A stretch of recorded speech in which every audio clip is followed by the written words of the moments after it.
जय श्री कृष्ण दोस्तों। कल्पना कीजिए आप एक बहुत तेज रफ्तार कार चला रहे हैं। सड़क पर कोई सिग्नल नहीं है, कोई लेन नहीं है और कार में ब्रेक भी नहीं है। क्या आप इसे आजादी कहेंगे? नहीं, इसे मौत का बुलावा कहेंगे। ठीक इसी तरह हमारा जीवन है।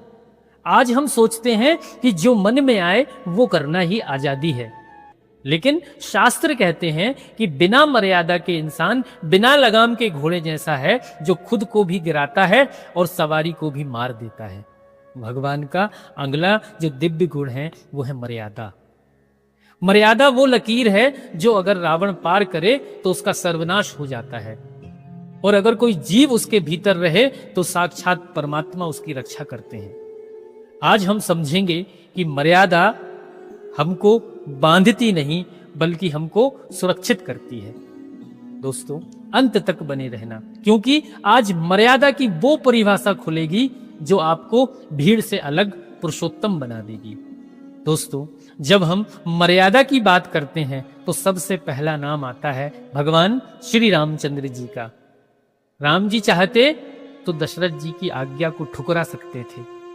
अयोध्या की जनता उनके साथ थी। लक्ष्मण जी का क्रोध चरम पर था। वे कह सकते थे, पिताजी कैकेयी माता की मांग गलत है, मैं नहीं जाऊंगा। लेकिन भगवान ने शास्त्र मर्यादा और पितृ वचन को चुना। उन्होंने सिखाया कि एक पुत्र की क्या मर्यादा होती है और एक राजा की क्या मर्यादा होती है और एक पति की क्या मर्यादा होती है। मर्यादा का पालन करना आसान नहीं होता। यह कांटों पर चलने जैसा है। राम जी ने अपनी खुशियों की बलि दे दी ताकि मर्यादा जीवित रहे। उन्होंने बाली को छुपकर क्यों मारा? क्योंकि बाली ने भाई की पत्नी को अपनी पत्नी बनाकर लोक मर्यादा को तार तार कर दिया था। राम जी का पूरा जीवन हमें सिखाता है कि सुख छोड़ा जा सकता है पर मर्यादा नहीं। दोस्तों, आज के समय में हम कहते हैं माय लाइफ माय रूल्स, लेकिन मेरे भाई, क्या आपने कभी सोचा है कि आपके रूल्स आपको कहां ले जा रहे हैं? शास्त्रों में मर्यादा कहती है सत्य बोलो, संयम रखो, बड़ों का सम्मान करो, और हमारी मनमानी क्या कहती है कि शॉर्टकट अपनाओ, वासना के पीछे भागो, जो मर्जी आए सो करो। जब हम शास्त्र की मर्यादा तोड़ते हैं तो हमारे मानसिक स्वास्थ्य, मेंटल हेल्थ की धज्जियां उड़ जाती हैं। आज परिवारों में जो क्लेश है उसका सबसे बड़ा कारण मर्यादा का अभाव है। बहू की अपनी मर्यादा है, सास की अपनी, पिता की अपनी और पुत्र की अपनी। जब सब अपनी मर्यादा की लकीरें भूलकर दूसरे के क्षेत्र में घुसते हैं तो महाभारत शुरू हो जाता है। मर्यादा वह सुरक्षा चक्र है जिसे लक्ष्मण रेखा कहते हैं, और जब तक आप इसके अंदर हैं रावण आपका कुछ नहीं बिगाड़ सकता। जैसे ही बाहर निकले अपहरण निश्चित है।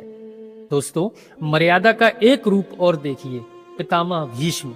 उन्होंने लोक मर्यादा और अपनी प्रतिज्ञा के पालन के लिए पूरा जीवन दुख सहा।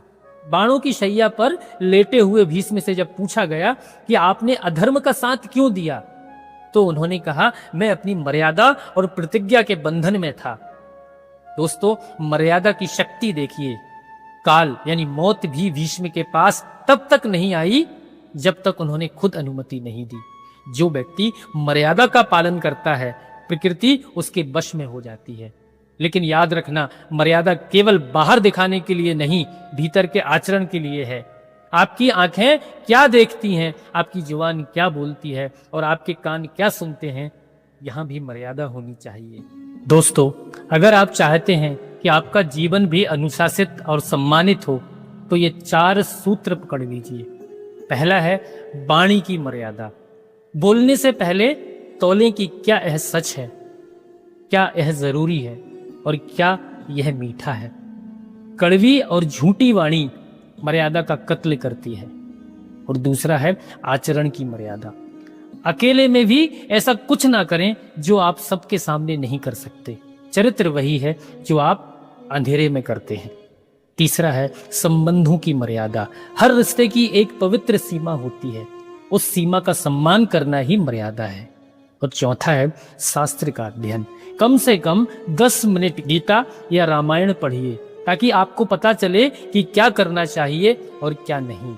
दोस्तों, मर्यादा और पशुता में बस इतना ही फर्क है कि पशु का अपनी इंद्रियों पर कोई कंट्रोल नहीं होता, लेकिन मनुष्य अपनी बुद्धि से अपनी इंद्रियों पर अंकुश लगाता है। भगवान राम मर्यादा पुरुषोत्तम इसलिए कहलाए क्योंकि उन्होंने हर परिस्थिति में धैर्य नहीं खोया और नियमों का पालन किया। आज दुनिया आपको उकसाएगी, आपको मर्यादा तोड़ने का लालच देगी, लेकिन आप याद रखना, मर्यादा ही आपकी ढाल है। दोस्तों, आज का यह सत्संग आपको कैसा लगा? क्या आप भी अपने जीवन में मर्यादा की वो लकीर खींचने के लिए तैयार हैं? दोस्तों, आज कमेंट में जय मर्यादा पुरुषोत्तम श्री राम लिखिए और वो एक मर्यादा लिखिए जिसे आप आज से कभी नहीं तोड़ेंगे, जैसे गाली ना देना, बड़ों से ना उलझना या सात्विक रहना। दोस्तों, इसी के साथ आज की इस कथा को भगवान के श्री चरणों में समर्पित करते हुए यहीं पर विराम देते हैं। जय श्री कृष्ण।